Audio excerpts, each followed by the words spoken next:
Dr. Sheb is a radiology professor at Urology and Nephrology Center, Mansoura University in Egypt. He is awarded master and MED degrees in radiodiagnosis.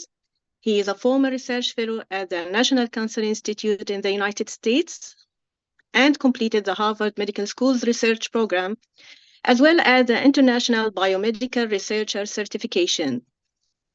He is certified by the European Congress of Radiology and Harvard Medical School. Finally, Dr. Sheb is a co-author of Impactful Studies and the founder of the Egyptian Society of Genitourinary Radiology. Now, without further ado, over to you, Dr. Sheb. Thank you, Dr. Raham. Thank you for all of you. I hope you hear me. You hear me well? Yes, it's very clear. Okay, so let's start. The first candidate is ready.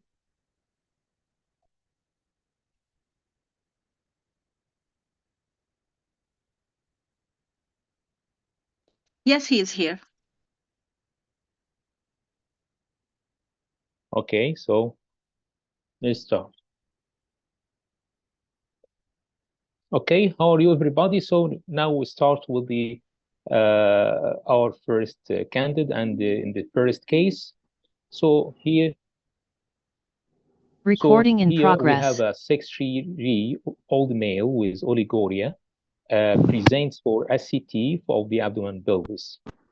So please discuss the case and tell us what's the salient abnormality here you can find.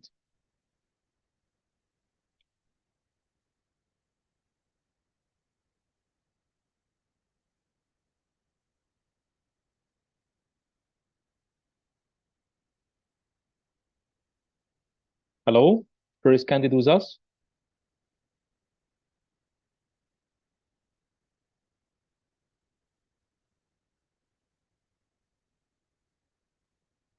Hello. I can't hear anything. I don't know. Good evening, doctor. I'm sorry there was some problem in the connection. You hear me now? Yes, I can hear you now. So you saw this screen? Okay. Yes, I can see spot image CT with a patient of a 60-year-old male with oliguria present for a CT of the abdomen and pelvis. So the question is, what is the salient abnormality? Okay, I'm checking now. This patient has oliguria. I can I think this is portal phase, venous phase. I can not detect the enhancement of the vessels of the post kidneys. I just want, and there is hyperdensity of post kidneys. I can't see enhancement in the IVC and neither in the aorta. So there is minimal free fluid seen at the right upper quadrant. I am afraid that this patient has vascular insult of the kidneys. However, I would like to check the post-contrast phases, the arterial, the portovenous, and delayed and nephrogenic phase, delayed phase. So okay, so what's your differential diagnosis for such case? First possibility is this patient may have vascular insult of the kidneys. So how do you explain these hyperdensities of both kidneys? One of the possibilities may be nephrocalcinosis of the kidneys, if this is the pre-contrast phase. And this is most likely to be the pre-contrast phase because I cannot see enhancement neither in the aorta nor in the IVC, and I cannot detect any excretion within the renal pelvis, although this is both view. One of the differential diagnoses that this can be nephrocalcinosis. However, I cannot spot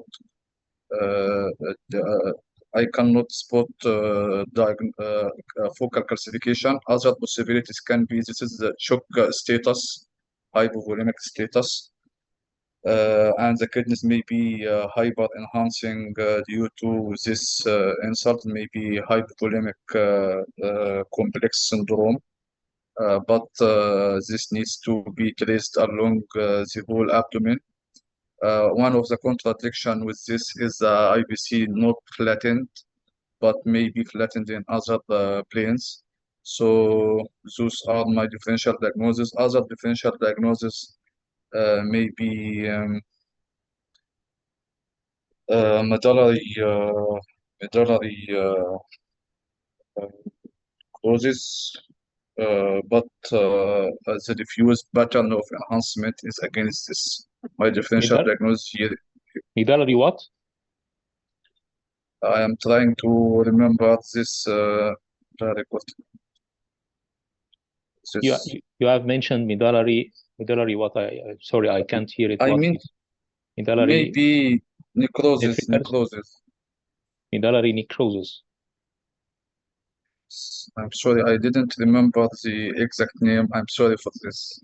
Okay, so you mean differential, this hyperdensity at both kidneys could be a diffuse calcification, and could be a case of nephrocalcinosis. This is one of your differential. The yes, other and one hypovolemia. is hypovolemia, but it means that hypovolemia, it will be noted that when there is a contrast study. However, as you have said, there is a contradiction between there is no contrast in the major vessels in the aorta or IVC. So there is any other scenario here could be explain this condition? Maybe acute tubular necrosis. Yes, acute tubular necrosis. So yes, this is one of the most important differentiation, and simply the key of this diagnosis from the history, this patient has a previous contrast study since 48 hours during catheter angiography. And after that, he came to us emergency department by oliguria. So this density at the both kidneys, exactly, it doesn't show obvious calcification. The calcification will not diffuse like that and symmetrical as enhancement. So the pattern of nephrocalcinosis will not cope with this condition. Yes, I totally agree with this. Yeah, so the other cause, could be a retained contrast from previous study. And if you notice that the bowel has a contrast. So, and even the gallbladder has a vicarious excretion. This means that the patient has exposed to previous contrast study examination, which is the cardiac catheter angiography. And later on, he has this problem oliguria. And when we perform non-contrast CT like that, we find the retained contrast at both kidneys. So we cannot inject the contrast again, because this is an emergency situation, because the kidney in this situation has insult of acute kidney injury. Okay, so if as you have said, what's the main cause of this acute kidney injury? It could be acute tubular necrosis. This is right. This is the most probably diagnosis. So to explain this, the abnormality of the nephrogram, you should understand what we call the intrarenal circulation, or the IRC. It's very important to understand the principles, how the blood and how the urine circulate through the kidney inside. So we have 4 phases of intrarenal circulation. Simply, the first phase, what we call the blood-in phase, it means the perfusion phase of the kidney when the blood goes through the renal artery to reach it to the cortex, and the cortex contains glomeruli, which make filtration of the urine from the blood. And here started the second phase, which is urine end phase. So we have blood end phase and urine end phase. Urine end phase means here the passage of urine from the cortex to the medulla, which contains tubules. Okay, it's very important to understand this concept, because when you face abnormal contrast enhancement of the kidney, you should ask yourself at which phase the abnormality is, and so you can expect the differential and the exact diagnosis.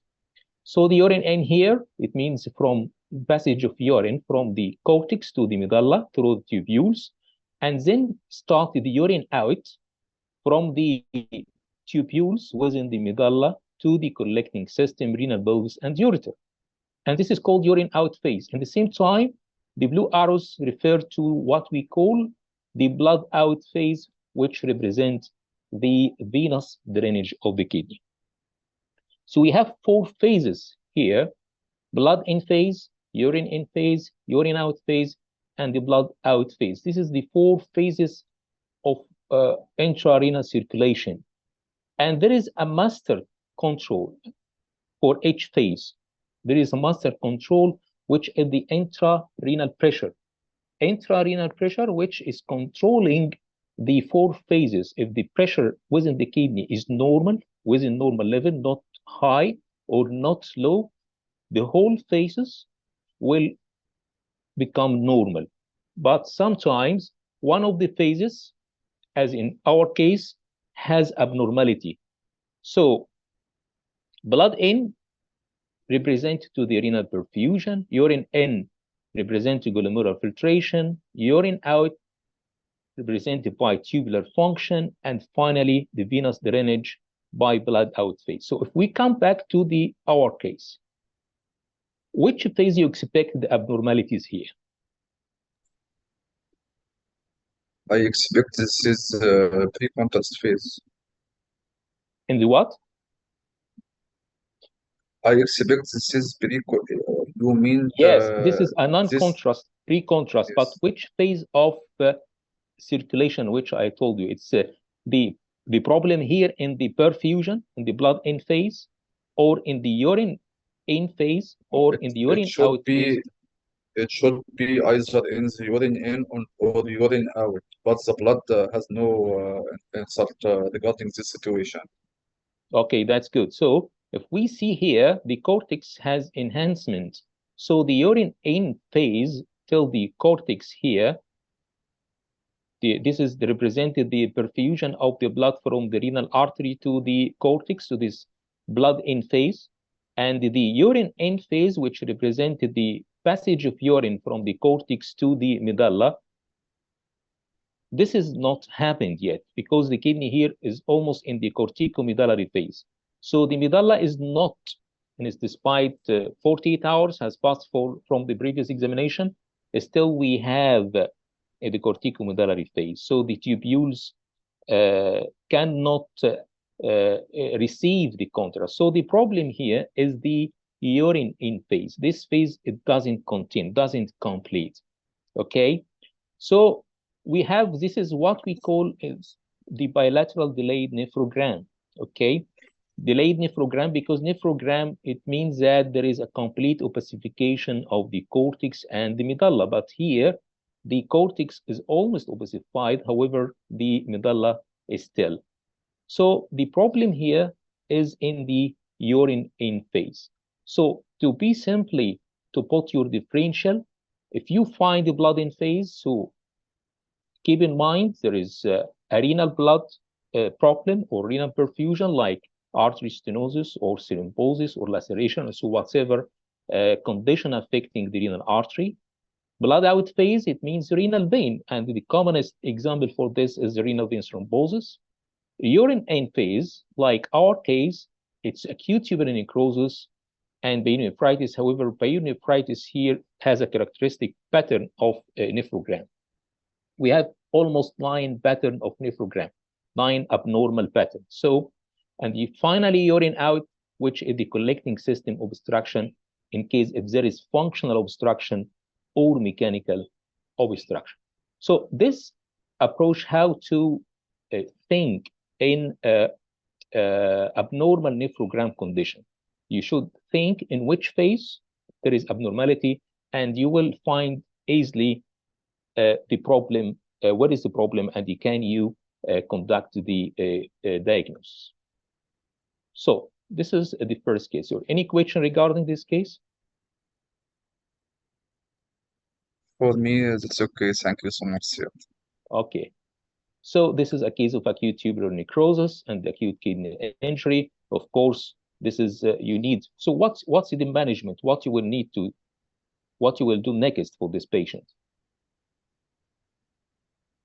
I should refer this for the nephrology team. I think this patient may need a correlation with renal function and may need hemodialysis to avoid uremia.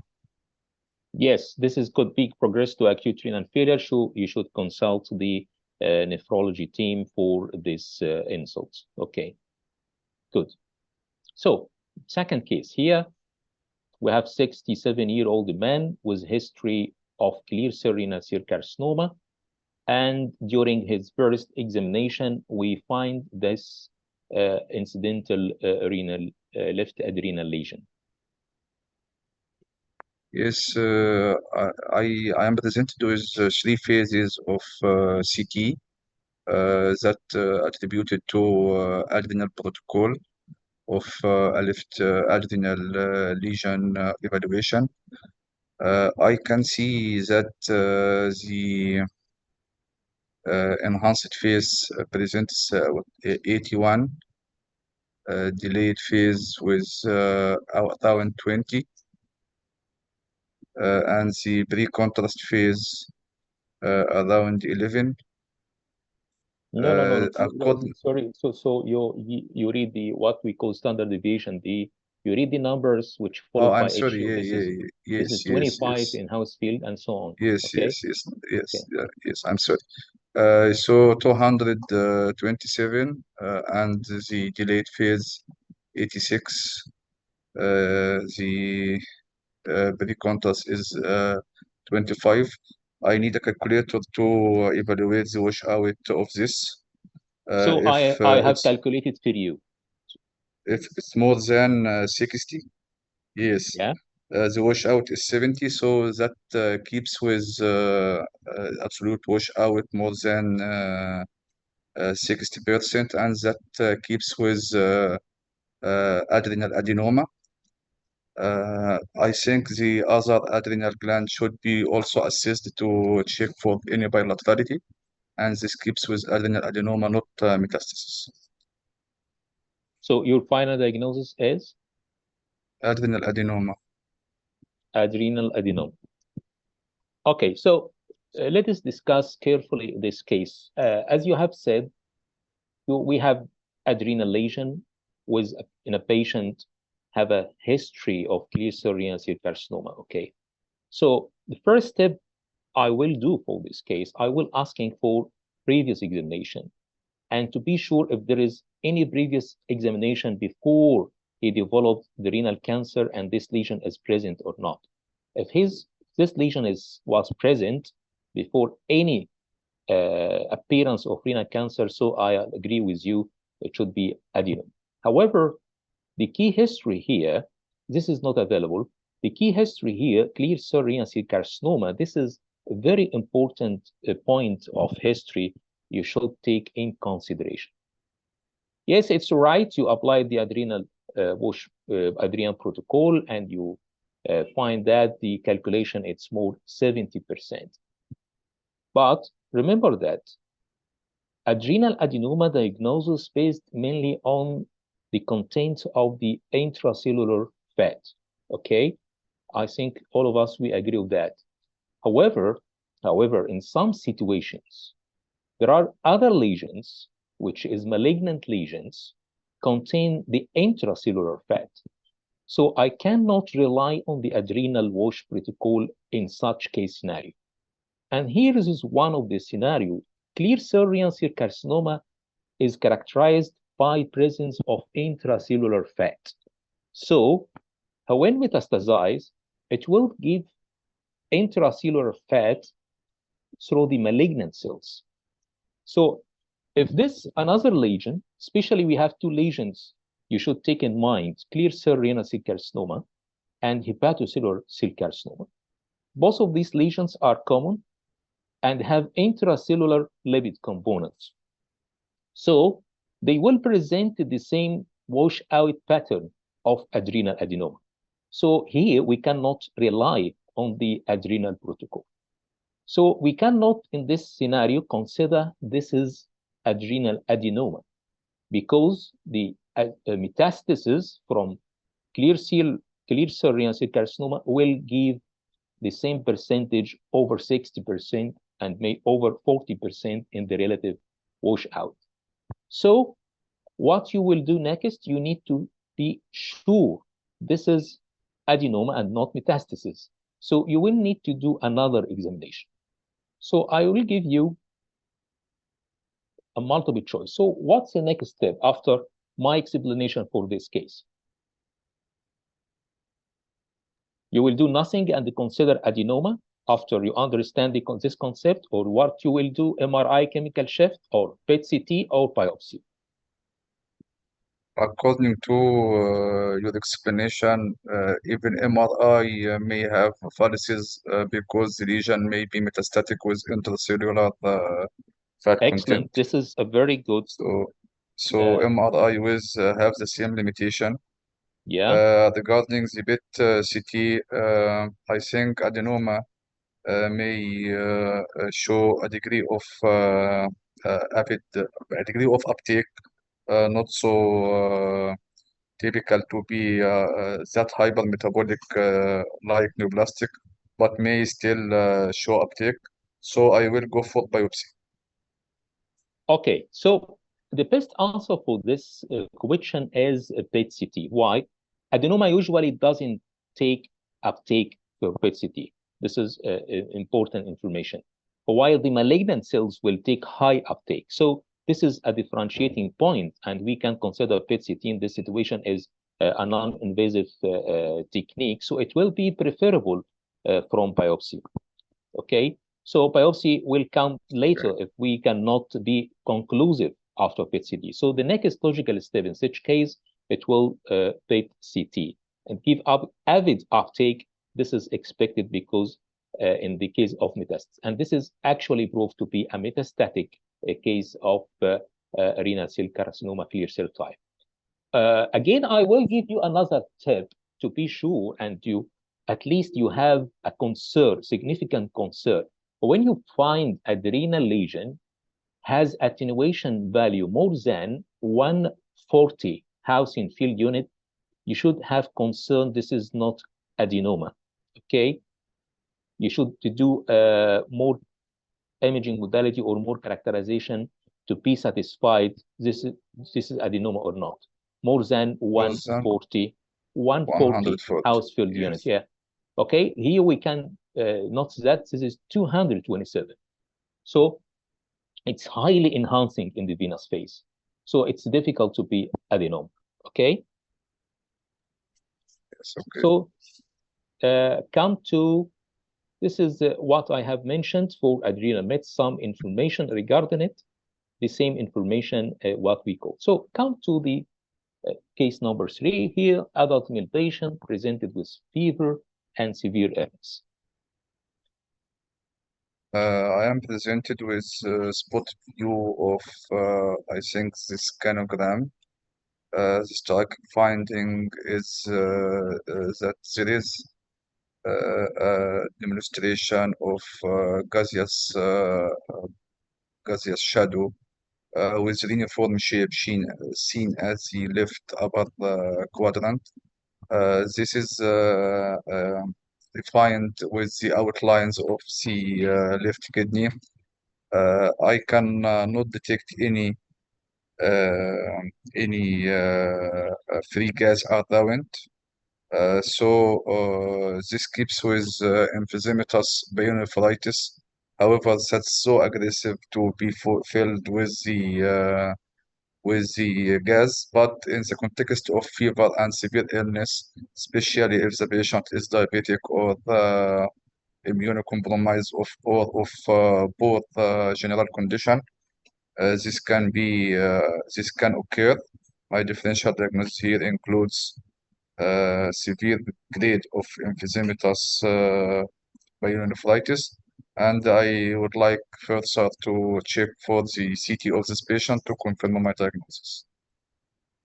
Okay, excellent. So here the CT, axial cuts of the CT, and also we have a coronary formatted image for the same case. So This confirms the diagnosis. This confirms the diagnosis that the kidney is nearly replaced with the left kidney is nearly replaced with gas within its parenchyma. With multiple foci of gas, I can see scattered within the around the psoas muscle. However, the psoas itself, it's fine. This keeps with emphysematous pyelonephritis, and this is emergent situation. I should urgently communicate this finding with the referring physician and ask for further urological referral for surgical treatment of such a situation.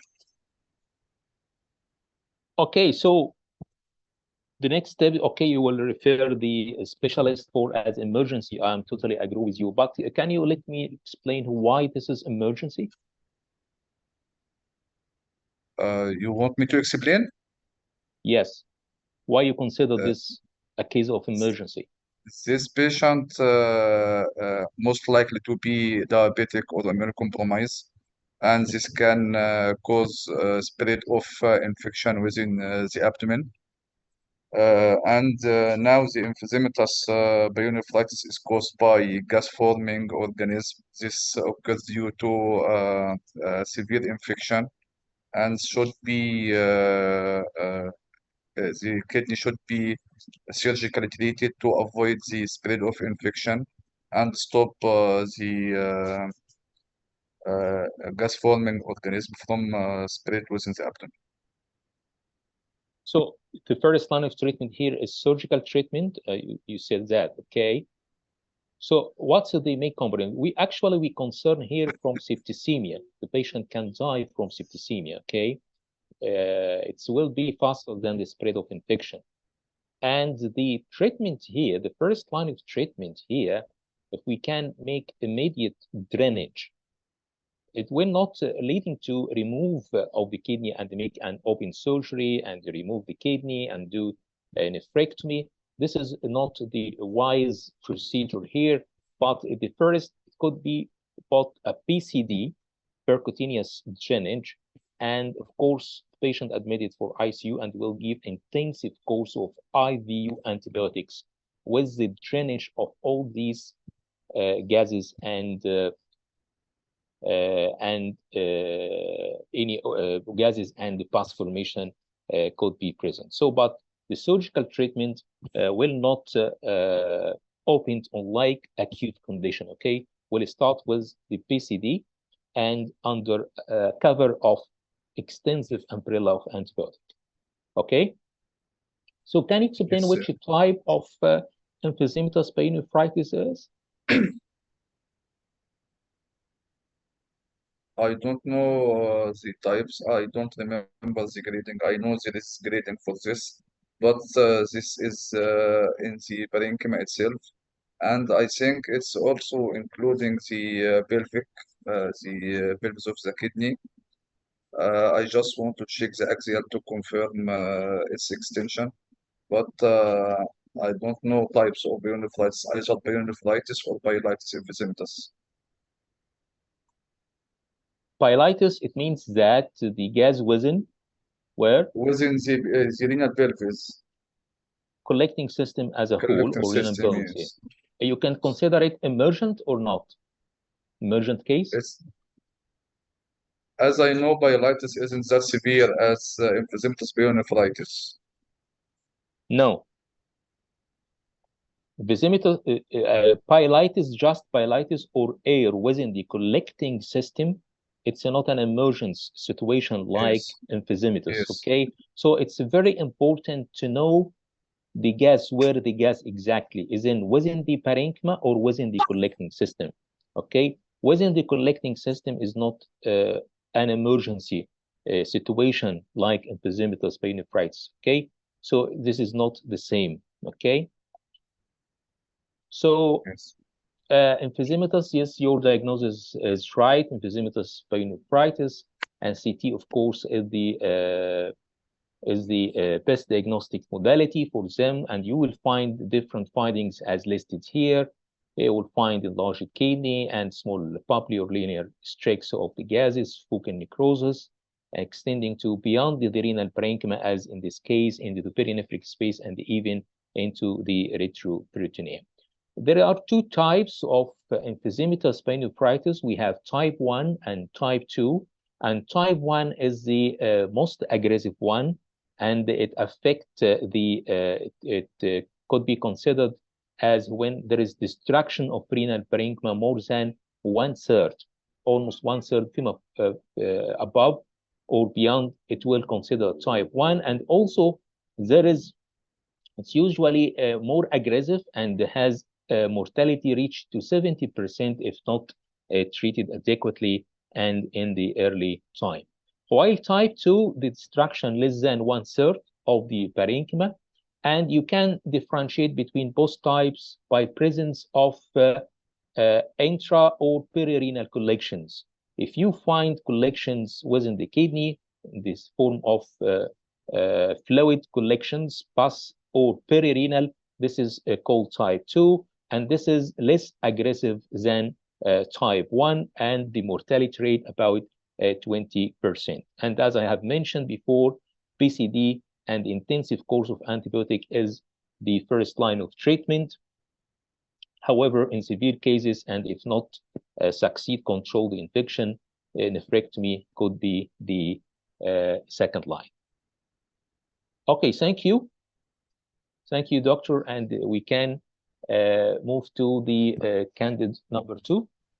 Thank you, sir, for this valuable information. Thank you so much. Thank you for your information. Thank you for your response. I'm here. Okay, the second candidate is ready. Yes. Hello? Hi, doctor. Can you hear me? Yes, now I can hear you. Okay. Okay. Thank you. Okay, so let's start with this case. We have a female patient presented with left loin pain and palpable mass. This is an abdominal radiograph in this patient who has presented with left loin pain and palpable mass. I am able to see soft tissue opacity in the left upper quadrant. I am trying to look for any calcifications. I am not seeing any calcifications, no calculus in the expected course of the ureter. Otherwise, I am not seeing any air locules at this region. The bowels appear to be displaced away from this region. Otherwise, I can see an intrauterine contraceptive device in the pelvis. I don't see any vesicotithiasis. Well, in a patient with a left loin pain and palpable mass, I would be concerned of pathology in the left kidney.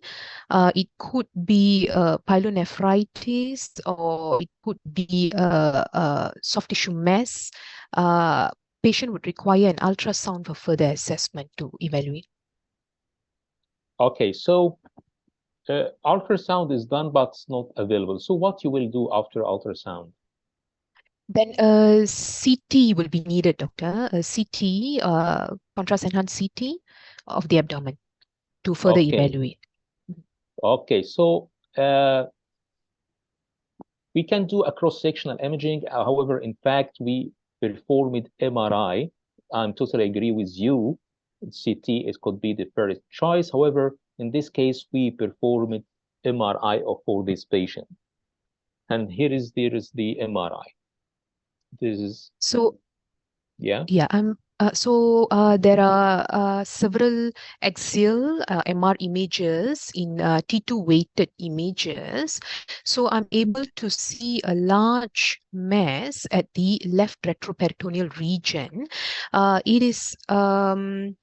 It is displacing the left kidney anteriorly.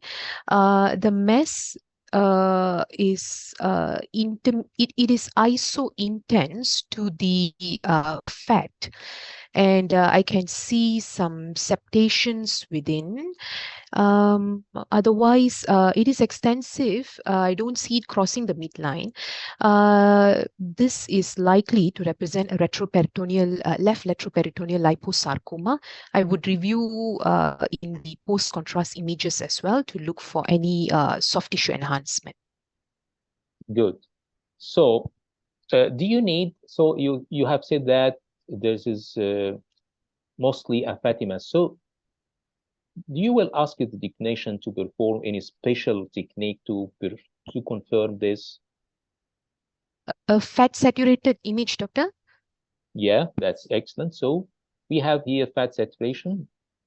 So what do you think?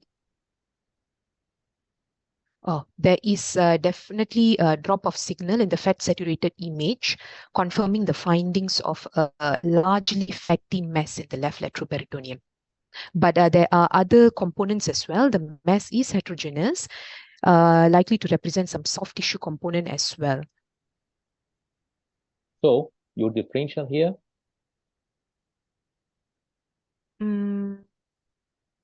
So the differential, it can be a liposarcoma. Otherwise, it can also be an angiomyolipoma as well, which can have a large fat component with other vascular as well as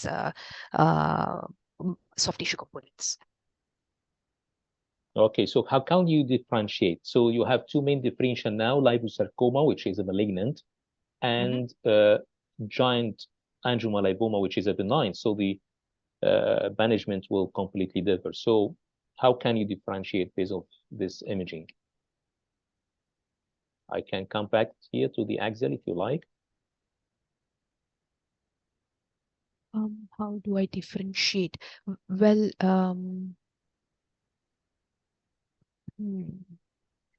it is closely associated to the kidney. In the sagittal earlier, it was closely associated to the kidney. But to differentiate, I'm not sure, doctor. Okay, so let us revise the axial images. So angiomyolipoma, it's a tumor mainly arising from the kidney. Is that true? Okay, benign tumor, yeah. While liposarcoma, it's a primary retroperitoneal tumor. So it's usually primary retroperitoneal. Usually it will not invading the kidney in this condition. So if we can note this, you can note this image here. You see my arrow? You see the arrow? I don't. You don't see the arrow. Okay, so just a minute. I will check the laser pointer. So you see the laser pointer here? Yes, yes. No, okay, yes. so you can notice that there is a small invagination of the lesion here, which comes from the kidney itself, from the left kidney. Okay. Okay, so this is the lesion, the whole lesion is seen arising from the kidney parenchyma. This is not infiltration. This is a peak sign which indicating that this is this lesion originally from the kidney. However, it's the vast majority of its component is exophytic. Okay, so this sign suggests which one of them? Suggests angiomyolipoma, doctor. Angiomyolipoma. Okay, that's good. Another step you should note that when you find a lesion such as, and even if you didn't find any part arising from the kidney like that, when you find a major vessel like this, you notice that this is a major vessel within a lake of fat. This is very suggestive of angiomyolipoma, not liposarcoma. Okay, liposarcoma, usually you will not find this large vessel within the tracking the whole length or almost the whole length of the mass. Okay, and this is the mass. And this heterogeneity, which you have said before, this is likely a different grades of hemorrhage, because you know that there is a propensity of hemorrhage with angiomyolipoma larger than 4 centimeters. So this is a different grades of hemorrhage present within the angiomyolipoma. Okay, you got it? So you reach to the commonest differential, which is very excellent, liposarcoma and angiomyolipoma. However, we need to check off for any source of this lesion arising from the kidney, even a small portion like in this image. Okay, one cut only can differentiate. And also keep in mind that when you find the large vessel crossing the lesion like that, this is in favor to angiomyolipoma rather than liposarcoma. Okay, this is our definition. So let's move to the second case. Here we have a male child presented with obesity and bilateral testicular pain and advanced bone age. And these are the scrotal duplex ultrasound. So I'm presented with ultrasound images of both testes in this male child with obesity and bilateral testicular pain. So I am going through the images. There are hypoechoic areas in bilateral testes with I don't see any calcifications within. Otherwise, the testicular shape is maintained. Assessing the color Doppler images, I am not seeing any color signal within. Otherwise, there is a mild hydrocele on the left. I don't see any scrotal edema. So bilateral hypoechoic areas in a child with obesity and bilateral testicular pain. So I am not exactly sure, but I'm thinking probably if there was some ischemic event like a torsion and this the sequelae of that, or this could be a sequelae of infection in the testis, which has led to this appearance. Otherwise, in a child, bilateral appearances, I am not thinking of neoplastic as the primary cause. So it could be infection, inflammation, torsion, ischemic causes. I can't think of anything else, doctor. So can we divide the history again, obesity and advanced bone age? Can you direct your mind for any specific diagnosis?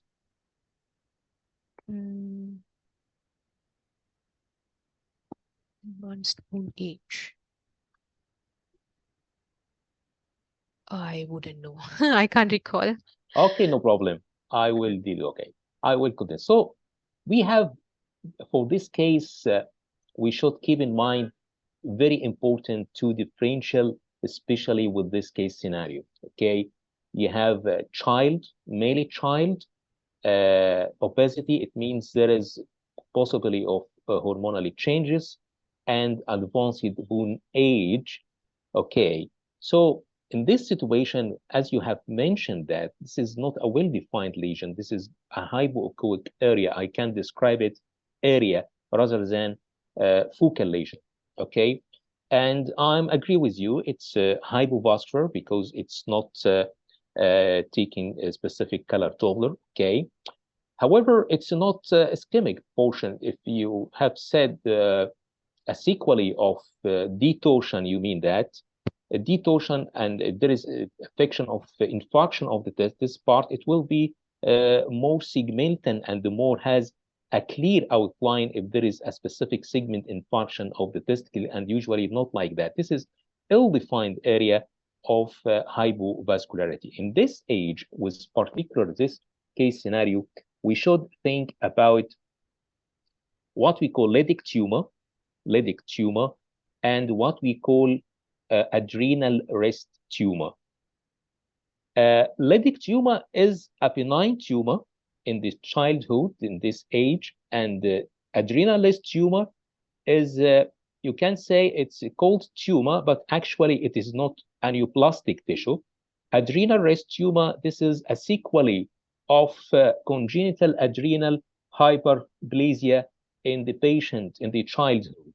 So both criteria are similar even in the histopathology. However, the bilaterality and the clinical picture of advanced bone age and obesity and this is cope more with the what we call adrenal rest tumor. So what's adrenal rest tumor? This is the top two differential of this case. Lytic tumor, which is a benign but has a potential to be malignant, and testicular adrenal rest tumor. Testicular adrenal tumor, this is our diagnosis here, and this is usually a condition associated with congenital adrenal hyperplasia, which is autosomal recessive disorder with impaired synthesis of steroids. So the patient here has obesity, advanced bone age, and if grow up, it could be affect his fertility.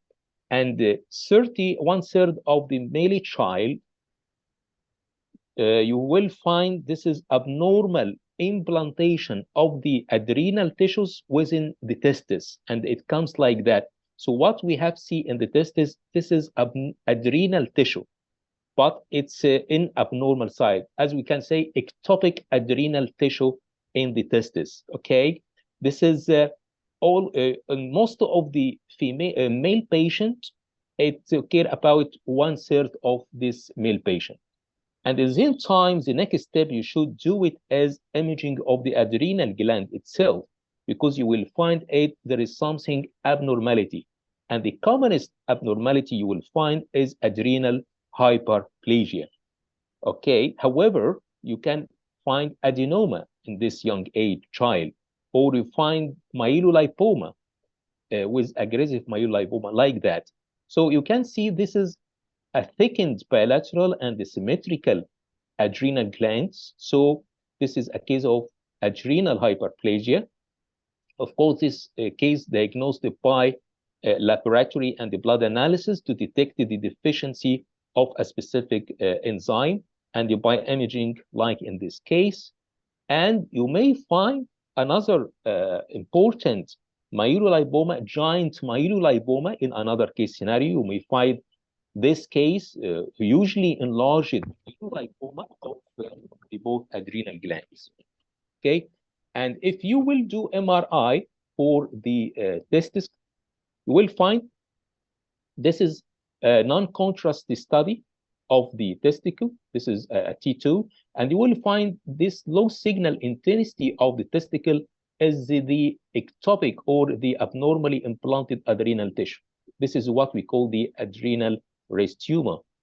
In most of the cases, you will find this case hypervascular, and in the minority of the cases, you will find hypovascular like in our scenario. But in many cases, you will find it as a hypervascular, or at least has vascularity. But in some cases, you will find it hypovascular. So it has a different pattern in the ultrasound. So remember this, in a child, and you have this suspicious bilateral hypoechoic area, which could be Doppler reach vascularity or hypovascular, you should remember or keep in mind adrenal rest tumor, and you should examine the adrenal gland, and you should do lab analysis for the adrenal function. Okay? So, another case for you. Okay. So this incidentally discovered left renal lesion during abdomen ultrasound. So I'm presented with selected axial MR images. There is a lesion which is well circumscribed in the left kidney. It is showing enhancement in the first image. Okay, so it is showing enhancement, contrast enhancement with some washout seen in the delayed phase. And in the in phase and the opposed phase, I can see some signal drop within as well. So in a lesion which is demonstrating some intracellular fat component and which is enhancing with washout seen, this could represent renal cell carcinoma. I don't see any obvious enlarged lymph nodes within these images.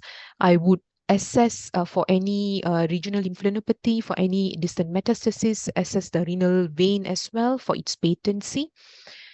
So yeah, I'm thinking of renal cell carcinoma, doctor. Okay, that's good. Very good. Excellent. So I'd like to highlight some points here. First, when you're describing a case of renal mass or renal focal lesion, the clinician and the examiner at the same time need to hear some important terminology here. Okay, first you should decide, is it parenchymal renal mass? Of course, I know that you concluded this is a renal tumor, but which type of tumor? Arising from the renal parenchyma or from collecting system or urothelium, because it's very important and the management will differs completely. So the first point you should describe that, is it parenchymal tumor or arising from the urothelial tumor? This is the first point. The second point, you should comment on the nature of this mass. Is it solid or cystic? Okay. When you say there is enhancing mass, yes, you go with the solid mass, but it's important because you have, as you know, this cystic mass could have a solid component or nodule and have enhancing. So you should be more clearly and precisely determine which type of mass we have. Is it solid or cystic? Do you know why? Because there can be cystic RCCs as well. Yeah. And when you write your conclusion, the approach of diagnosis will differ. When you say there is a solid renal mass, okay, so you will use the TNM classification for this mass. But Yes. when you conclude that this is a cystic lesion, so you will use Bosnia classification. Bosnia. So it's very important to be sharply, precisely which type of the mass, solid or cystic, okay? Also the pattern of vascularity. Is it hypervascular or hypovascular, especially when you are talking about the solid mass, because it now can differ with the prognosis of the condition. You know that solid renal mass or parenchymal renal mass has a different management from urocelia. Do you know the management of the parenchymal renal masses? What we will do? Or if the mass is small, they will call it a small renal mass, and they might do active surveillance. If it is less than, I think, 3 or 4 cm, if it is bigger than that, then they would go with a partial nephrectomy or partial or total nephrectomy, depending on the size. Yeah, good. So this is in the case of parenchymal renal mass, okay, and even surveillance will depend on other factors. For example, the vascularity, as I have mentioned now. When you find the mass is hypovascular, so it means that this mass, it has a less chance to be metastasized. So we can support the surveillance decision here, okay? Especially if the patient is very old, is old, okay, and he cannot operate the operation, he has a very old age, the progression of the mass is not so far, okay?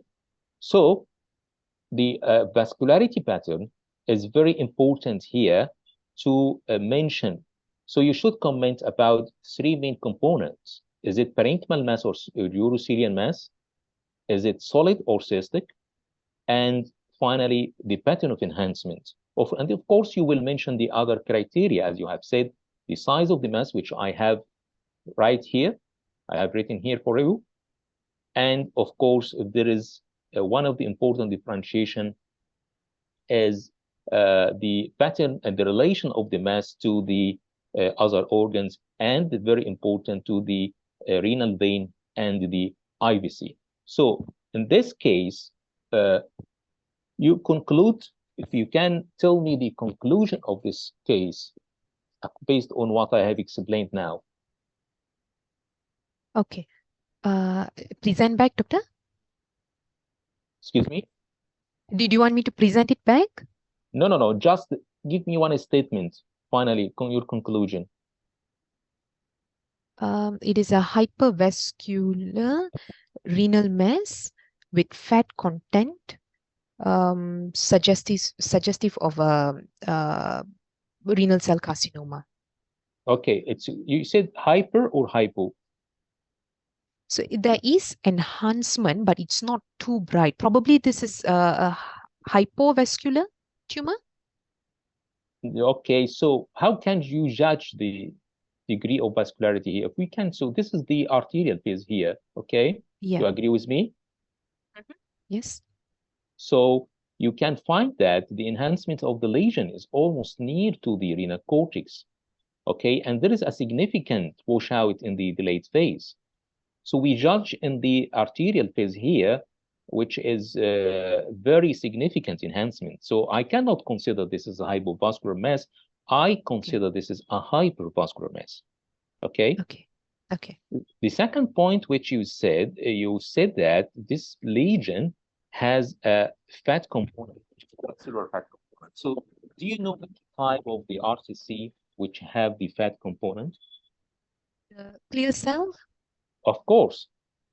Clear cell, that's right. And the clear cell is the most aggressive pattern of the commonest tumor in the three commonest type. And even it is the hypervascular pattern. So clear cell, it's known as, it is hypervascular, while hypovascular usually copes with the papillary type of the tumor. Okay?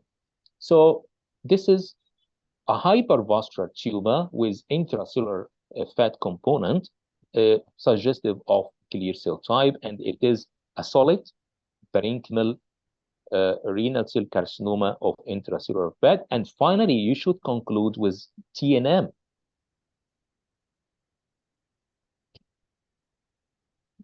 You do know which stage here, at least the T stage? This is 2.6. I think it should be T2. T2. Okay, so let's revive. This is the TNM stage, the recent TNM stage. Okay. If you check this grading system of the TNM, you will find that T2 is even up to 10 centimeter. However, there is a one condition. There is confined within the renal capsule. Okay. However, this lesion is exophytic. Okay. It's okay. Have a bulging unit. Okay. So this means that this is beyond T2 and at least at T3, which means here extend into the renal vein, but this is not obvious here. Extend to the renal sinus fat. It's not obvious here. And renal capsule, which is beyond renal capsule as we have here, but not beyond the gyrotous fascia. So it's not depend only on the size, okay? I can find that tumor with 10 centimeter, but with T2 stage, and I can find 2 centimeter tumor, but it's exophytic, and it could be advanced stage, okay? It's very important to remind this, okay? You got the point?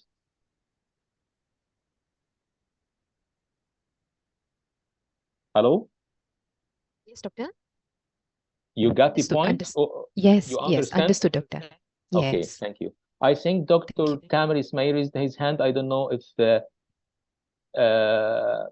he raised his hand. He needs to ask some question.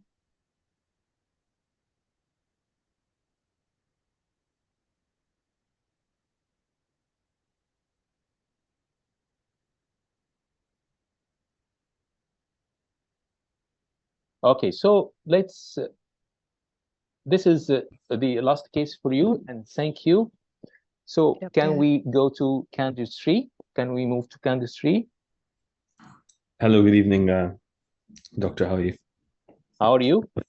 I'm good. I'm good. So, okay. So first case for you, we have a teenager male who is presented with recurrent UTI. Okay. So we did this examination. So please discuss this examination and what's the possible finding.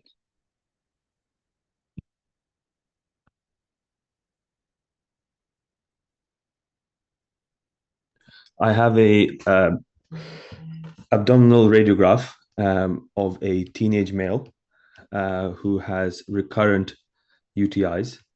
I noticed that the patient has been catheterized and there is contrast within the urinary bladder. The urinary bladder is well distended and there's no filling defects that I can notice. I'm looking at any evidence of reflux. So I haven't noticed any reflux into the collecting systems bilaterally.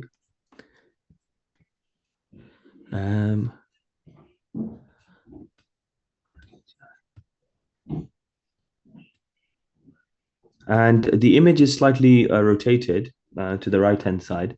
I can't see any renal parenchymal calcifications. And I can't see any calcifications elsewhere within the expected urothelial system. So what's the name of this in this examination? This is, I think, a cystourethrogram. Ascending cystourethrogram. So you have said that the imaging is rotated. So it's a Mal technique or one of the routine position? I think it might be a position, and actually to check maybe the ureters and signs of reflux. Usually we do it as right oblique and left oblique to check if there is reflux and check the ureters at the ureterovascular junctions. Okay, so your comment is there is reflux or not? Currently, there's no reflux, but this is not on the micturating phase, so there is no reflux I can see. So okay, I'm agree with you. So we proceed for this patient with another examination, which is the eye view. So what do you see? This is the upper kidneys, and this is a long film after post-micturation film, about 15 minutes. We make a full bladder film and then ask the patient to micturate, and then we take a whole image for the whole urinary tract. So I have a dedicated views of the intravenous urogram on post-micturation, and looking at the pelvic calyces systems bilaterally, I noticed that there is bilaterally actually I noticed that there is evidence of actually mainly on the left-hand side. In left-hand side, I noticed that there's stenosis of one of the upper pole calyces. So I think maybe infundibular stenosis on the left upper pole.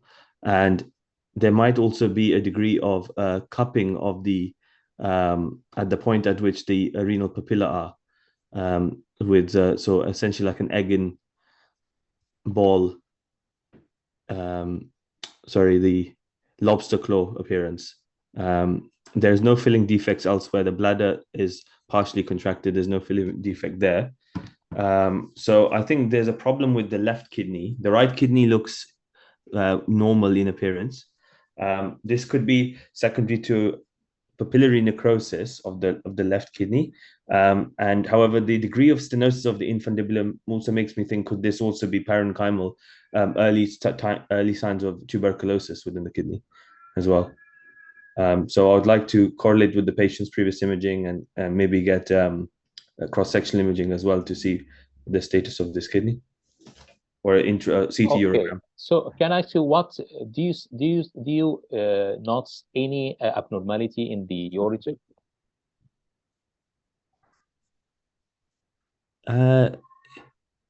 In the ureter, actually, the distal ureters look a bit dilated.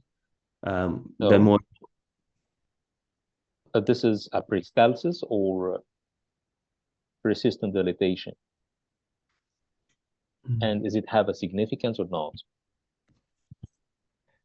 I think this might be this. I would presume this would actually peristalsis, but this could be actually, now looking back at this could be, if this is a true abnormality, this could be maybe like a diverticulum, like a Hutch diverticulum, maybe bilaterally. No, Hutch diverticulum, it will be arising at the ureterovesical junction. We are talking about dilatation, significant dilatation at the distal segments of the both ureters here. And we cannot say it's peristalsis, because the peristalsis will not like that. It will be almost take the whole segment of the ureter, and you cannot find just dilatation, significant dilatation of the ureter by this diameter. Okay, so this is persistent dilatation.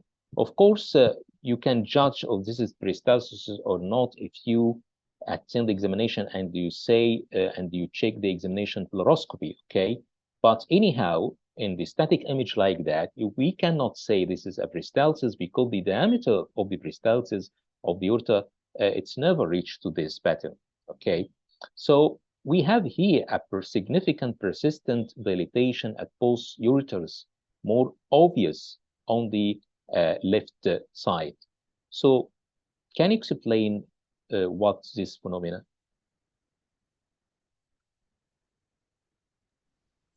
Yeah, so this could be like a, perhaps it could be like a distal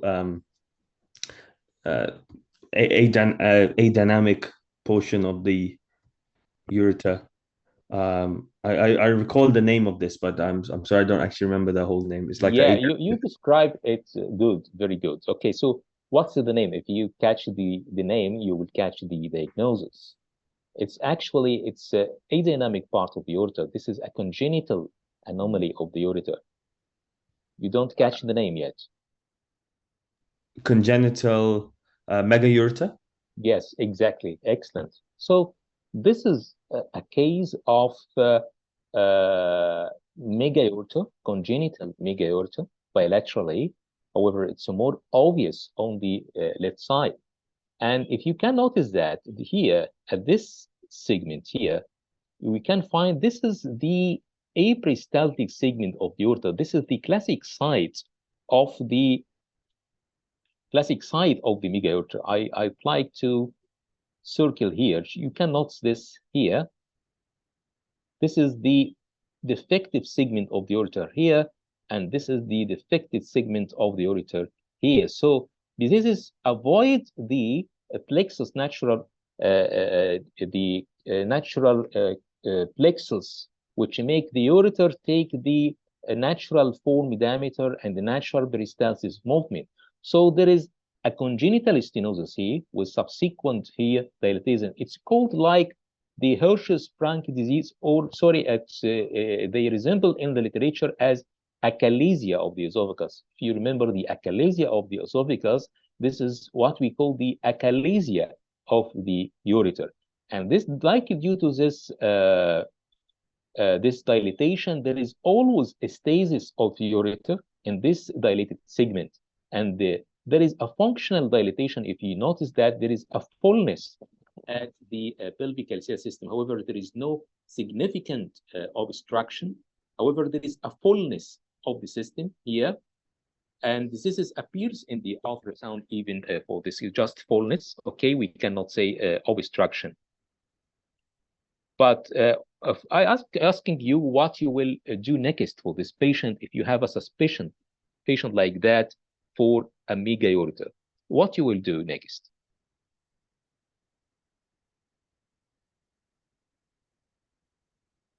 Yeah, so essentially my concern here is that if someone's got a mega ureter, then firstly, what impact does this have on their kidneys long term? So I would like to look at the kidney function, make sure the kidney is fine, get maybe DMSA studies to ensure that the cortical function there's not scarring, and then in terms of the treatment, then I would consider a urological referral and doing dilatation or distal pyeloplasty of this area of stenosis. Okay, so one of this case scenario, so the patient has a recurrent UTI. So the first thing we do, we perform it already, is to perform cystogram to exclude if there is associated reflux with the mega ureter or not. Okay, and we discovered that there is no obvious reflux in the previous examination. And the second important diagnosis you should exclude is this is obstruction or not, because mega ureter has classified mainly for these three types: obstructive type, and refluxing type, and the non-obstructive, non-refluxing type. Okay, and this is the most common variant. So you will find a case like that as incidental finding for many young patients or young adults. Okay, you will find this is persistent dilatation. However, in sometimes the stasis of the urine, because the column of the urine passage from the kidney to the bladder is not with the normal flow. So there is some stasis of the urine flow within the urinary tract, which predisposing to the infection and leading to recurrent UTI in such patients. So the most important next investigations, if this is the first investigation presented for you, you will perform cystography to exclude reflux, as we have done. And the second one is diuretic urinography, not DEMSA scan. You have said DEMSA scan for reflux, to characterize the scar. Okay, but the most important here is to exclude there is obstruction or not. So if there is no obstruction in this case, you will manage it conservatively. Okay, and if there is recurrent UTI, you will find that this is due to stasis of the urine column, and will deal with medical as we can. Okay. Yeah, thank you. Thank you. Good catch. Okay. So, okay, let's come to another case. We have a 47-year female patient, had a history of diabetes and a recurrent attack of focal nephritis and renal abscess without improvement. So I've got dedicated views of the kidneys. This is T2 phases of multiple slice. And I noticed that arising from the cortex of the left kidney within the mid to upper pole, there is a centrally high T2 signal and peripheral intermediate / low T2 signal lesion. This is predominantly cystic and fluid based. It's mildly exophytic. It's not involving or extending into the renal sinus fat. And there's no other abnormality I notice elsewhere. There's no hydronephrosis. So in a patient with a history of diabetes and recurrent attacks of infection, this looks very concerning for a persistent renal abscess. Do you need another tick sequence? Yes, maybe post-contrast or DWI would help a lot. Okay, this is the coronal sequence here. Okay. Okay, and this is the DWI here. Yes. Okay, so Coronal sequence also demonstrates similar findings of centrally high T2 signal, peripherally low T2 signal. On DWI, there is quite intense homogeneous central high DWI signal and low ADC signal in keeping with a true restricted diffusion. So given these findings, I'm concerned about a persistent left renal abscess. Okay, excellent. That's good. Actually, this is a persistent abscess, but do you know why this case not improved?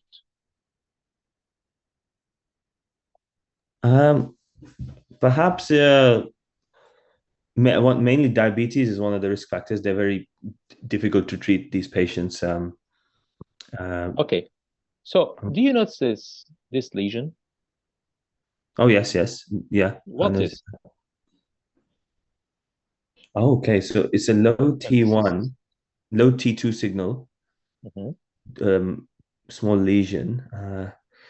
It could, I'm thinking maybe it could be like a calculus or renal calculus within this abscess.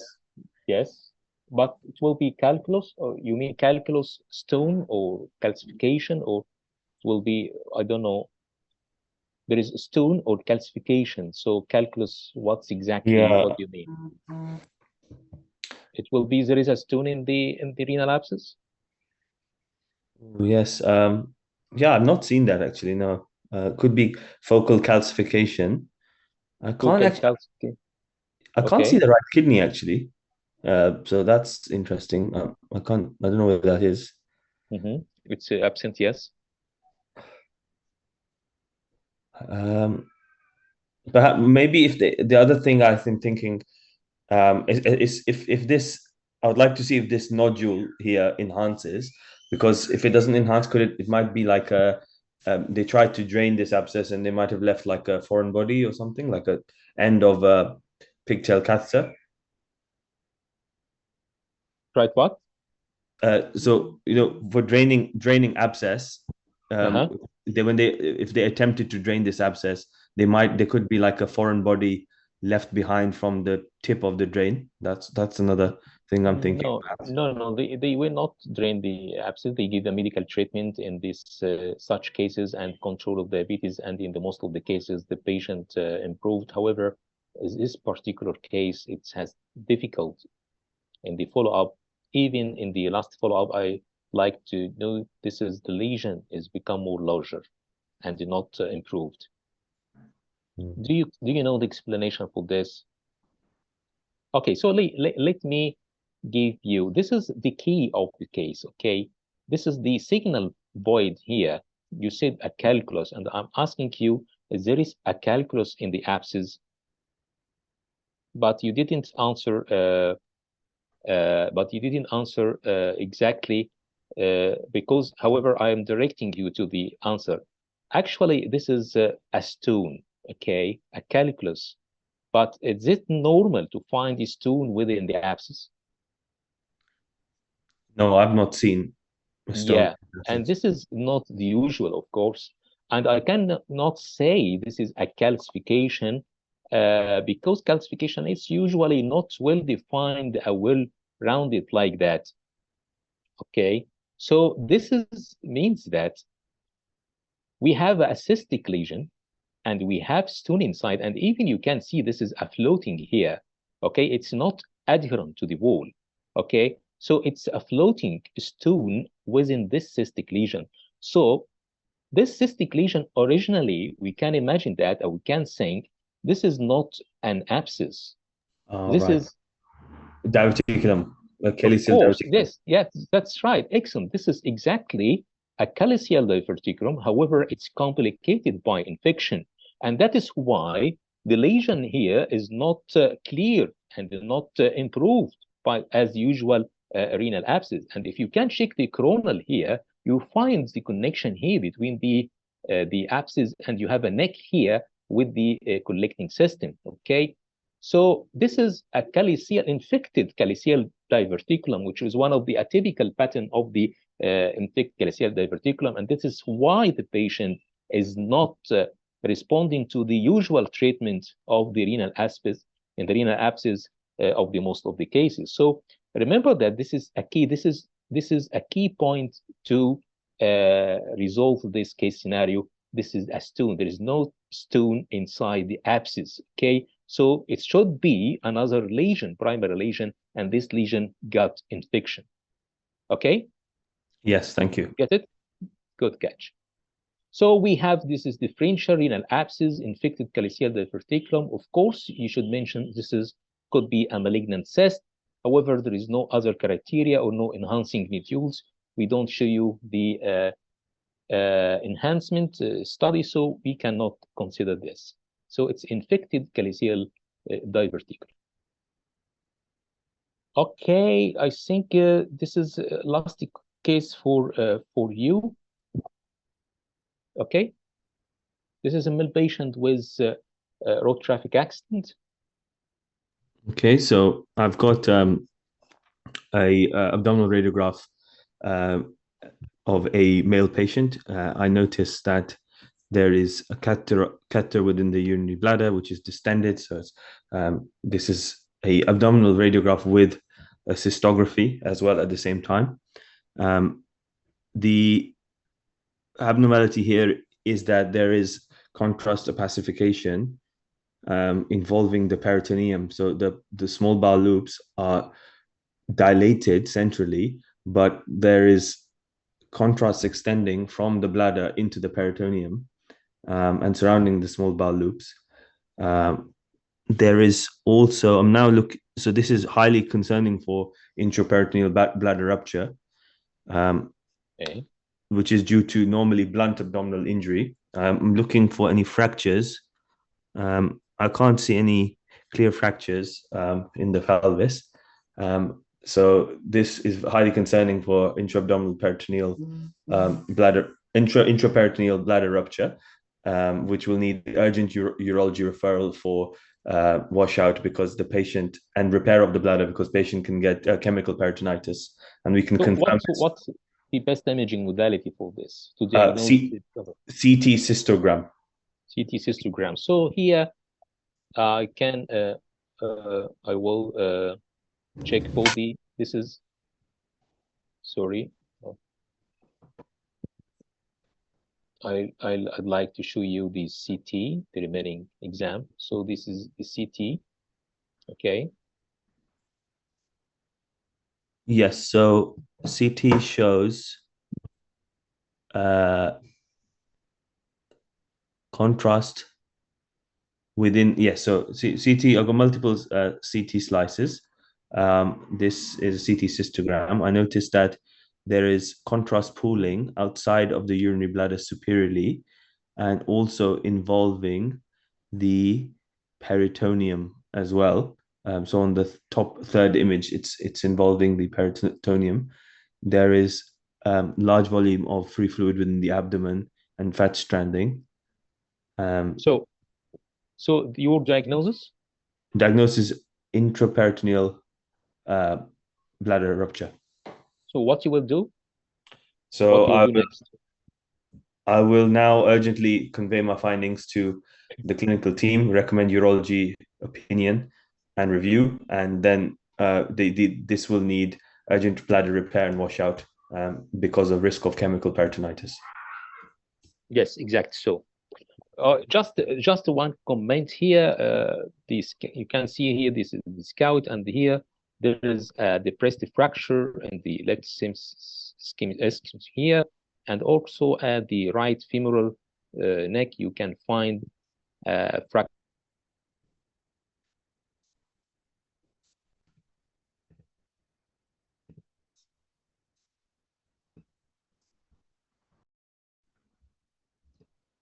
So, Hello? Hello, yes, I can hear you now. You heard me? Yes. Okay. Just this is what I have mentioned. There is a fracture, depressed fracture here, and there is a fracture line at the right femoral neck here. So excellent. Yes. Okay. Thank you. Thank you, and we can move to the candidate number 4. Hello, sir. Okay. Hi, doctor. Hi, how are you? Fine? Thank you. Okay, are you ready? Yes. Okay, so we have the first case for you. We have a male patient with history of nephrotic syndrome, presented with fever and loin pain, performed ultrasonography, then CT is requested. Okay. So this is a CT with contrast.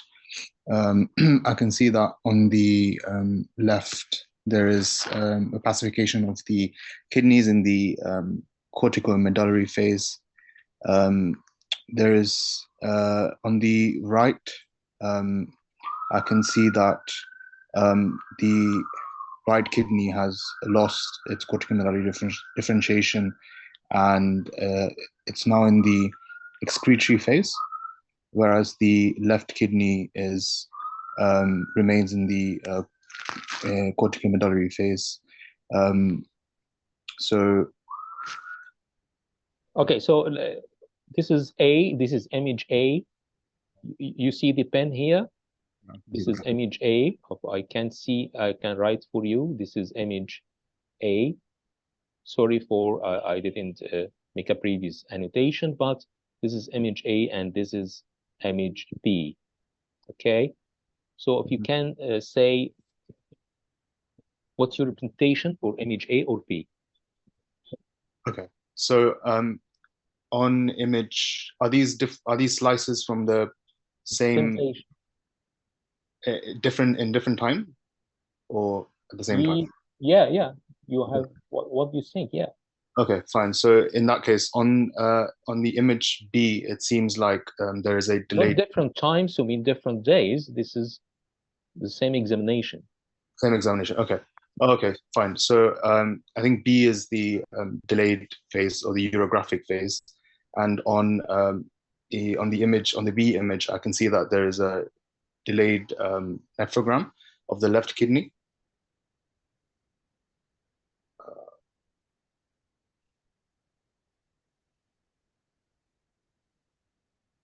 I cannot see any hydronephrosis or any obvious cause for this. So the fact that the patient presented with fever and loin pain, I would wonder whether there is underlying left-sided pyelonephritis.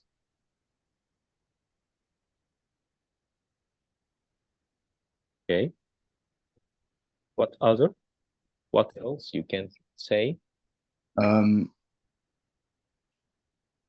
Other differentials for this could include acute tubular necrosis, but that's usually bilateral, I would think.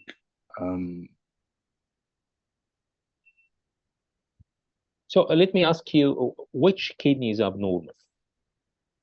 Right or left? Left kidney. Left kidney. Okay, good. Why?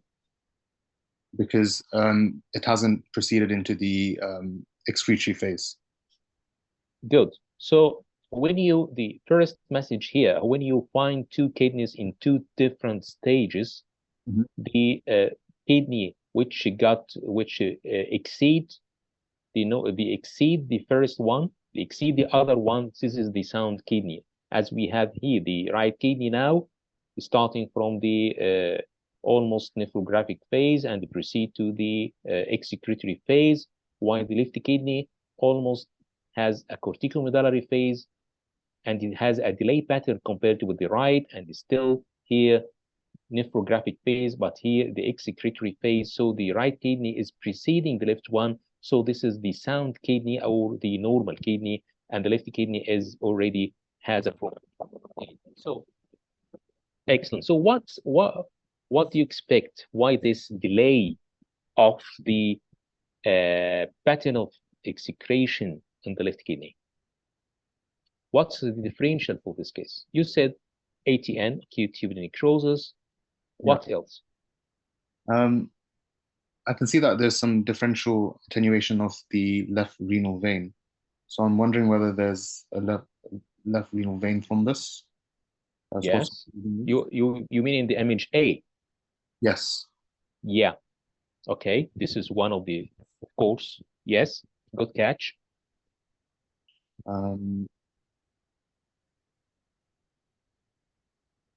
And other differentials for this,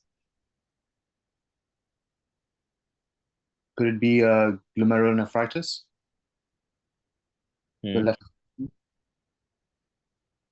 So you remember the first case we have discussed here? Yes. So what we call intrarenal circulation and the 4 phases, blood in, blood out, urine in, urine out. Mhm. Yeah. Okay, so we ask you at which phase the abnormality here. So I think this is in the urine out phase, Urine out phase, you mean that's the the second phase. second phase is urine in phase. Sorry, urine in phase, sorry.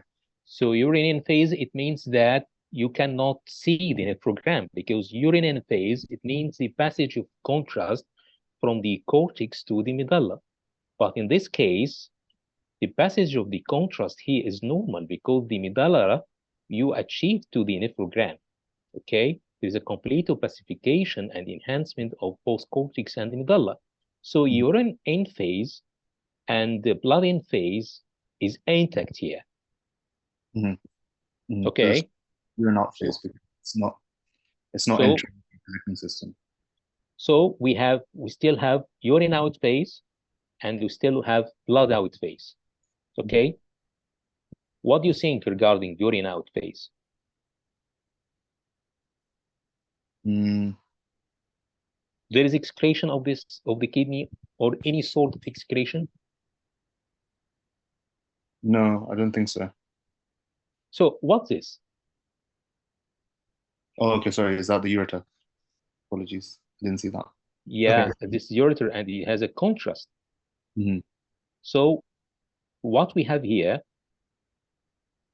even the urine out phase is considered good. Mhm. Okay, so still we have the last phase, which is The blood out phase. blood out phase. Okay, the blood out phase, it means affection of the renal vein. Okay, but the renal vein will affect the renal perfusion. Okay, Mhm. as the blood in phase will affect the renal perfusion too. But here, okay, so how can you explain the delay of the contrast here in the left kidney? Would it be because of the blood out phase? Yes, what's happened? What's the blood out phase do for the kidney, make it like that? Okay, you remember this slide? We Yeah. have discussed in the first case. So now we concluded that the blood in phase is good, urine in phase is good, urine out phase is good, okay? Blood out, we have a concern about it. But even if the blood out phase is good, you don't remember this one, the maestro of the phases, of the whole phases, was the pressure, intraparenchymal pressure of the kidney. If there is a thrombus in the venous side or in the renal vein, what will do? It will gradually obstruct the outflow of the blood through the kidney. And this is make the blood accumulate inside the kidney. And this is make increase of the intraparenchymal pressure, or intra-kidney pressure, leading to stasis of the kidney. Okay? If the pressure is gradually increased more and more and more and more, so will overcome the increase of the pressure inside the renal artery itself. And even there is no blood will go through the kidney. So the blood in phase will be affected. However, in this case, we have early obstruction through the blood out phase. Still, there is excretion here proved by the contrast within the ureter, and there is starting compromising of the other phase, because the pressure is increase, and even exceeding the renal artery, and even the perfusion will not happen. And as you have said that there is a partial filling defect in the left renal vein. This is the cause, actual cause of this condition. This is a cause of renal vein thrombosis, and this is usually an early phase of thrombosis. Usually, the patient is lucky if we found him in this case, because most of such cases we find it in a late case when the kidney become not perfused. I will give you see. I will come back to this slide again, but this is a classic renal vein thrombosis of the kidney. You can notice that the renal vein is completely obstructed and the kidney has no any enhancement. Despite that, the renal artery is patent. But why the blood doesn't go through the kidney to perfuse the kidney? Because the intrarenal pressure overcome the pressure inside the renal artery. So there is a functional obstruction of the blood inflow through the kidney. And this is another example here. You can see the thrombus extend to even to the IVC and is starting to extend to the lateral side. And the kidney will be affected here. However, the right kidney is also not perfused. Okay, you get this point? Yeah. So remember that the pressure inside the kidney is a very important factor like the other phases. But the patient here is lucky because it still has the excretory function start. However, it's delayed because it's when compared to with the right kidney. However, but he has the kidney still compromised. And one of the important point to in the renal vein thrombosis, the kidney size. If you notice that again, I will come back. The kidney size always, on most of the cases, due to congestion, become larger than the affected kidney. And this is in the late stage. You can check here, the left kidney compared to the right one is larger, and here the right one is larger compared with the left. While in this case, you will find that both kidneys almost of the same size. However, it usually starts to be a minimal larger, but almost we can say within normal size. So this is a case of early renal vein thrombosis, and you will catch it if you follow the intrarenal circulation and you ask yourself, as I have said in the first case, ask yourself which phase is affected, and so you can conclude this. Oh, very good. Okay, I will come to this one. This is the Doppler finding for this case. You may, if you see first, you will conclude for this case. What you will see here?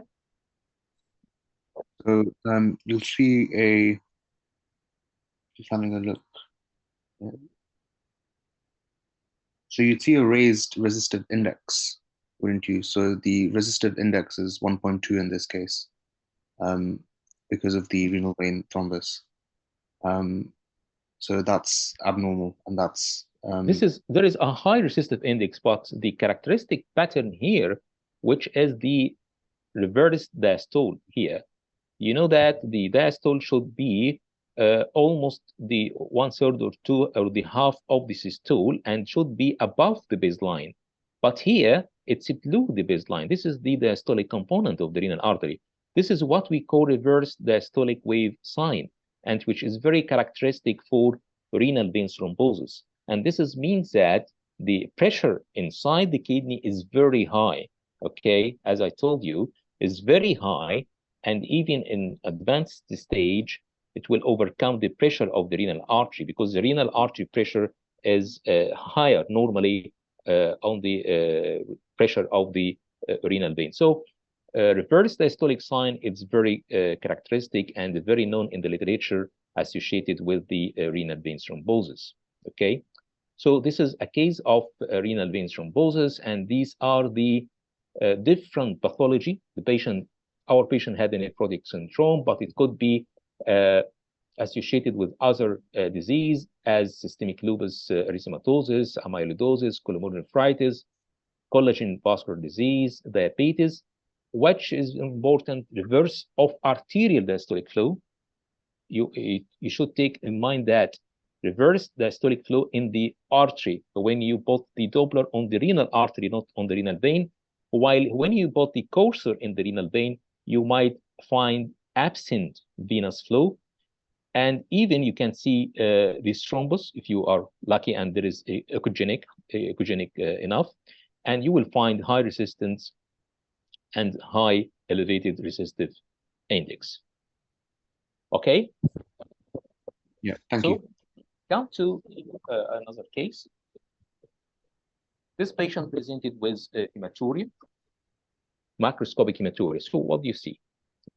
Okay, so on the top left image, I've got a T2 weighted sequence of the bladder, which shows a intramural mass projecting inwards into the bladder, and it's arising from the bladder wall. The bladder wall in this segment is also thickened.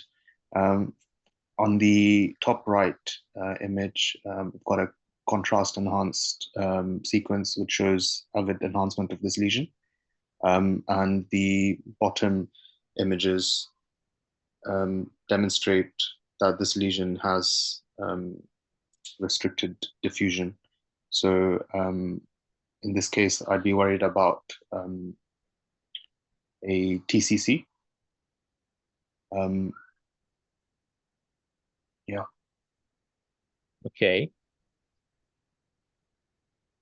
So in your report, what's the important finding you should report regarding TCC? So whether it extends beyond the bladder wall? Yes, exactly. The most important item here is to report and comment if there is a muscular invasion or not. Okay, so to determine that muscular invasion, because we have two main types, invasive bladder tumor and the non-invasive bladder tumor. So is it important to say the differentiating point like that? Yes, because that would change the management. Of course, good. So can you say this is invasive or not invasive tumor? I think this is an invasive tumor. Okay, why? Because I can see that the underlying muscular layer, the wall is quite thick, and I can't see the outer wall. I think is also affected by this tumor. So okay, so here the clue of differentiation between the 2 points, okay, as the muscle signal, not muscle thickness, okay?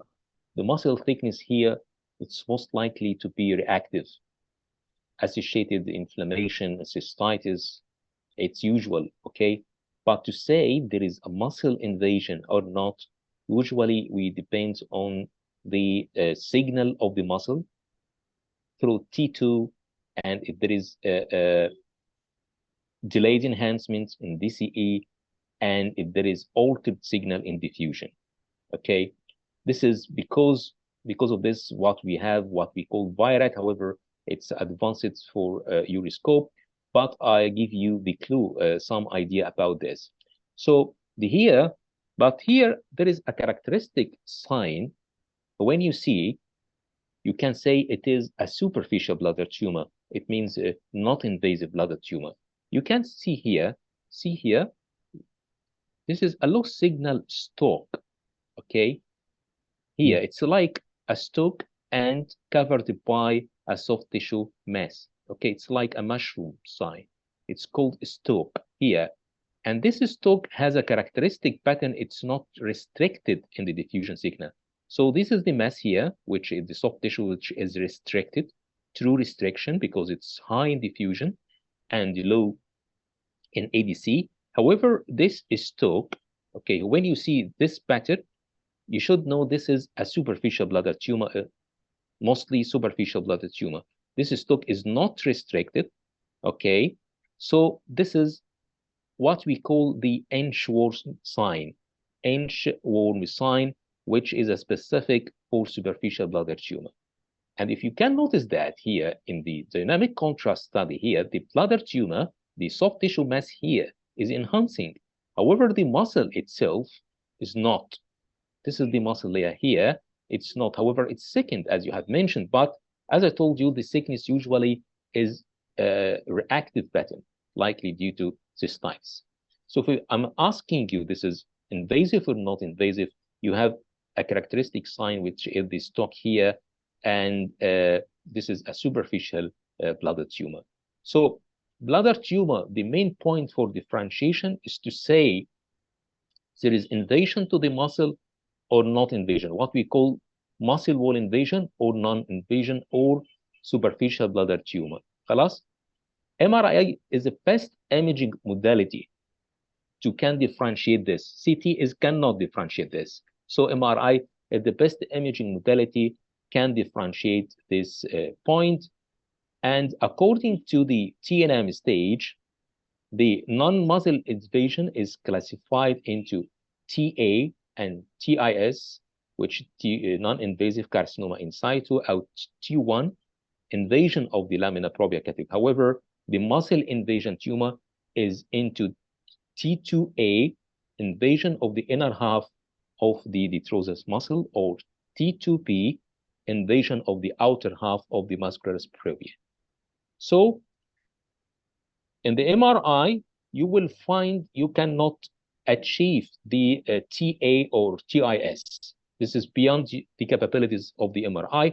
This is a histopathology diagnosis. So in MRI, we classify according T2 lesions, okay? TT lesions. And finally, in 2018, they established what we call the VIRAD scoring system for local staging. However, this is out of the scope of view, okay? This is how to deal with the case of bladder tumor. I think this is, okay, a final case for you now. Okay. So I've got a CT of the abdomen on the arterial phase on the top and venous on a delayed phase. So in the arterial phase, I can see a peripherally hypervascular mass with centrally low density attenuation,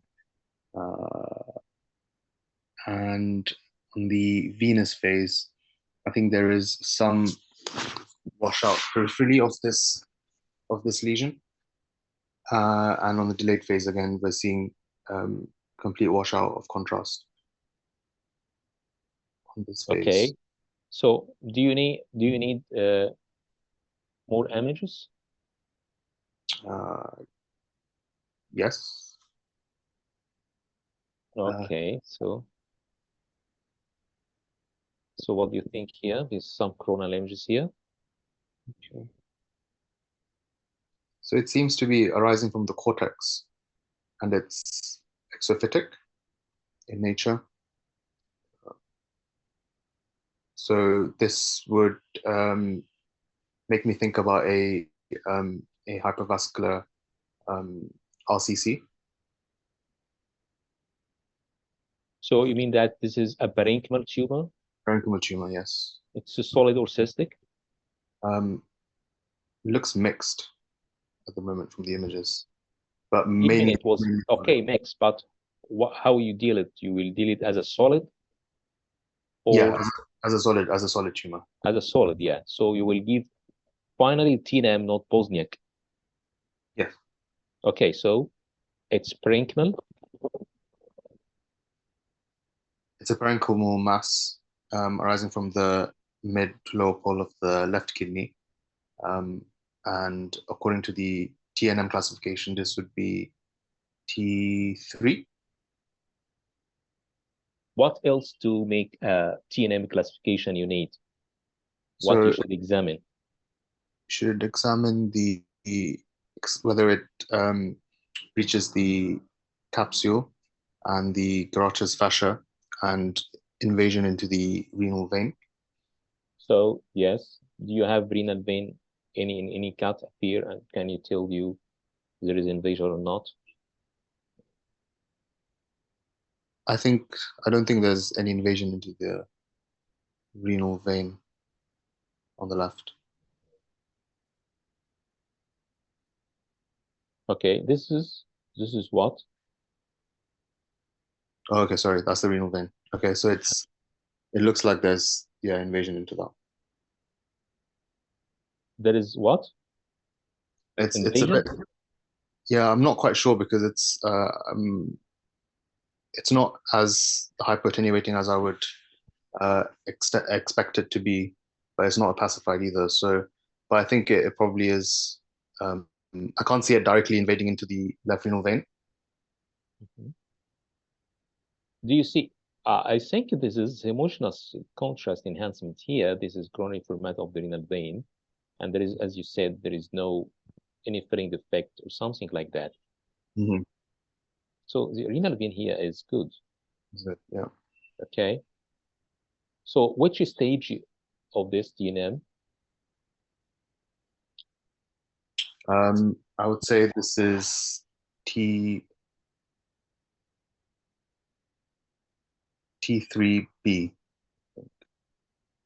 I think I'd have to.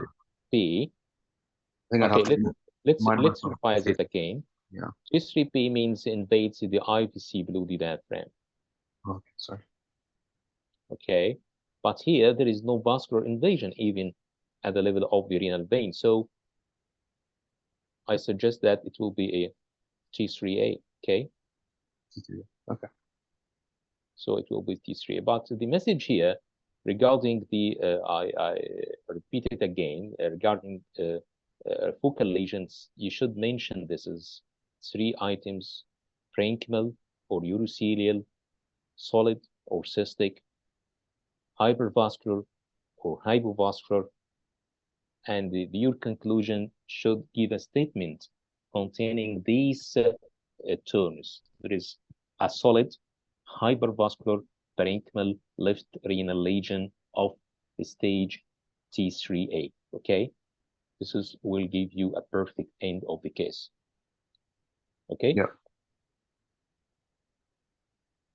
Okay, so we have still 10 minutes, and this is, I think, another case. If you'd like, okay, to go through. Yeah, sure. Okay. Okay. So we have a 42-year-old man with left adrenal lesion 1 centimeter during MRI examination for rectal mass assessment.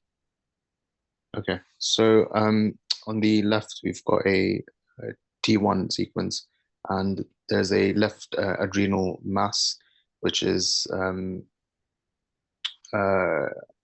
iso-intense, and if I examine the T2 sequence, I can see that there is slightly increased signal, and then on the out phase, I can see that there is no intrinsic intracellular fat. So I think in this case, I'd be concerned about a rectal metastasis, rectal cancer metastasis to the left adrenal. Okay, so in this case, we perform contrast study. Mm-hmm. So what do you think? So it looks like the adrenal mass enhances. So it's a hypervascular lesion, and then washes out on the delayed phase. Okay, so wash out in the delayed phase. So your differential here? I think metastatic disease would still be within the differential.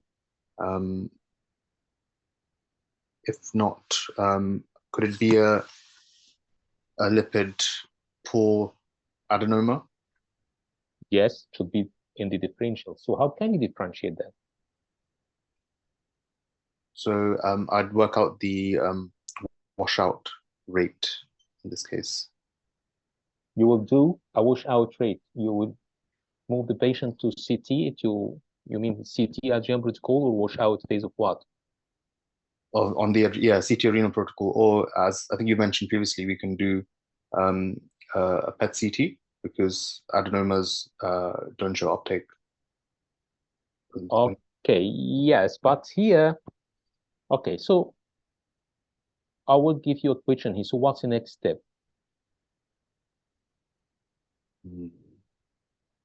So follow up, I think because we've got a history of a possible malignancy, I don't think we can wait for 12 months to follow up.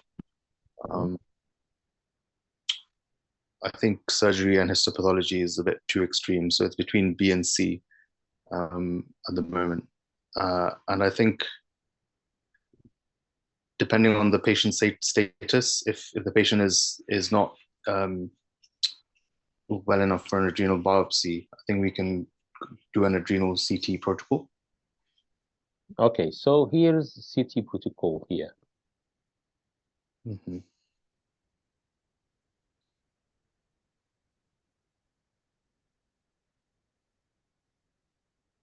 Okay, so the absolute washout rate is 82%.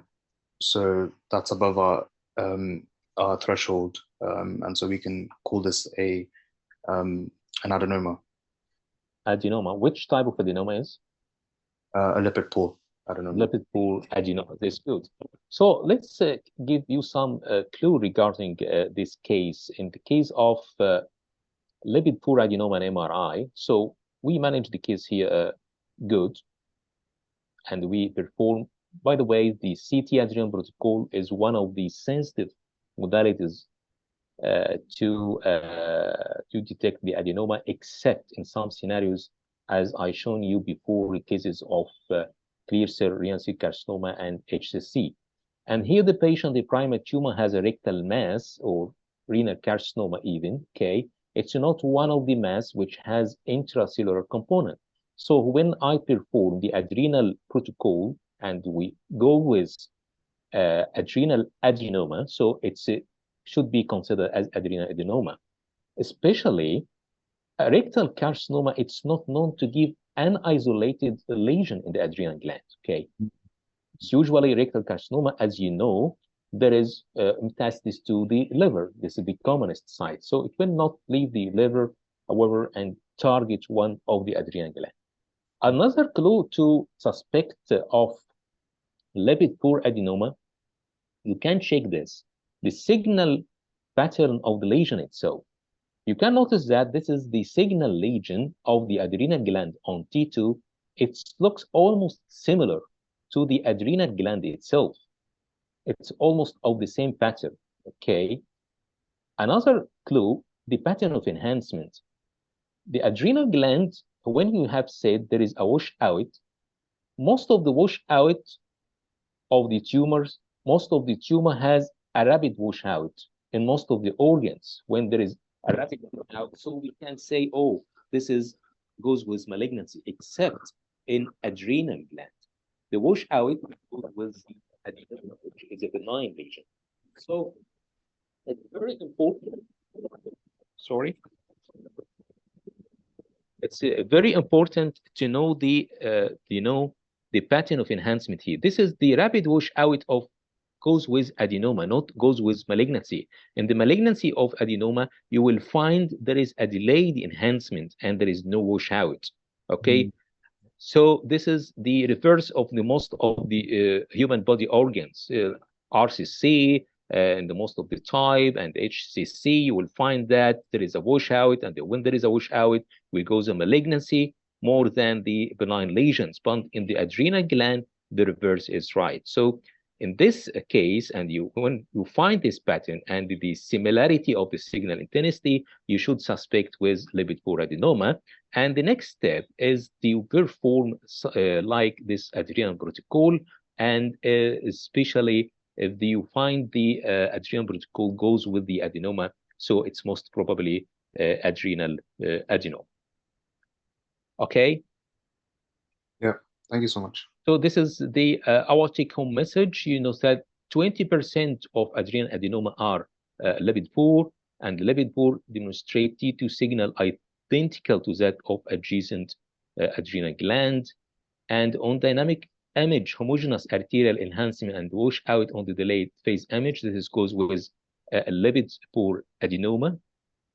Okay, a sensitivity of adrenal protocol up to 96 and 85% specificity. So it's very important. Okay, wash out CT characterized lipid with sensitivity of almost 100%. So another point, if you have a lipid poor adenoma and if not give a positive chemical shift, but it will give a positive result for adrenal protocol as in this case. So I think this is the last case. We don't have to check for a prostate cases. We don't have a time for that, but I'm happy if there is a questions regarding any cases you like to ask. I don't have a time to find.